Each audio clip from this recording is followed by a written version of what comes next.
যে যারা এই অপতৎপরতার মাধ্যমে তারা এগুলো ক্ষমতাধর ডিবি হারুন কোথায়? দেশ ছেড়েছেন নাকি আত্মগোপনে আছেন? ছাত্র জনতার বিক্ষোভের মুখে গত ৫ আগস্ট পদত্যাগ করে দেশ ছাড়তে বাধ্য হন শেখ হাসিনা। তার দেশ ত্যাগের পর পলাতক আছেন পুলিশের অন্তত ৫৭ জন ঊর্ধ্বতন কর্মকর্তা। বিশেষভাবে এই তালিকায় আছেন হারুনুর রশিদও। শেখ হাসিনা দেশ ছাড়ার পর চলমান পরিস্থিতিতে সর্বক্ষেত্রে এখন একটাই প্রশ্ন, কোথায় ডিবি হারুন?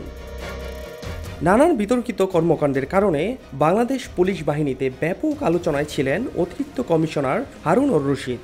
পুলিশের ২০তম ব্যাচের সাবেক কর্মকর্তা হারুনুর রশিদ ঢাকা মহানগর গোয়েন্দা পুলিশের প্রধান থাকায় তিনি ডিবি হারুন নামেই পরিচিত ছিলেন এবং বিভিন্ন সময় সে পুলিশের চাকরি দেওয়া, তারপরে বিভিন্ন মানুষের কাছ থেকে ঢাকা মহানগর গোয়েন্দা পুলিশের সাবেক প্রধান মোহাম্মদ হারুনুর রশিদ এখন লাপাত্তা।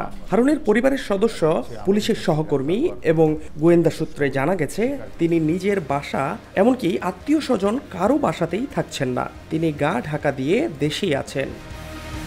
আরেকটি সূত্র থেকে নিশ্চিত হওয়া গেছে ডিবির এই কর্মকর্তা গত ৬ আগস্ট গণপিটুনির শিকার হয়ে রাজধানীর একটি বিশেষায়িত হাসপাতালে চিকিৎসাধীন রয়েছেন।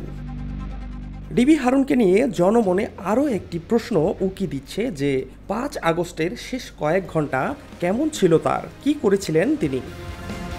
পুলিশ সদর দপ্তরের একটি নির্ভরযোগ্য সূত্র থেকে জানা যায়, প্রধানমন্ত্রী শেখ হাসিনা পদত্যাগের পূর্ব পর্যন্ত হারুন দিনভর আইজিপির সঙ্গেই ছিলেন।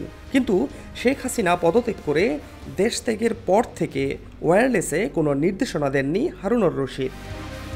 আরেকটি সূত্র জানিয়েছে, হারুন পুলিশ সদর দপ্তর থেকে বের হয়ে সোজা চলে যান হজরত শাহজালাল আন্তর্জাতিক বিমানবন্দরে। সেখান থেকে পালানোর চেষ্টা করেন, কিন্তু তিনি ব্যর্থ হন।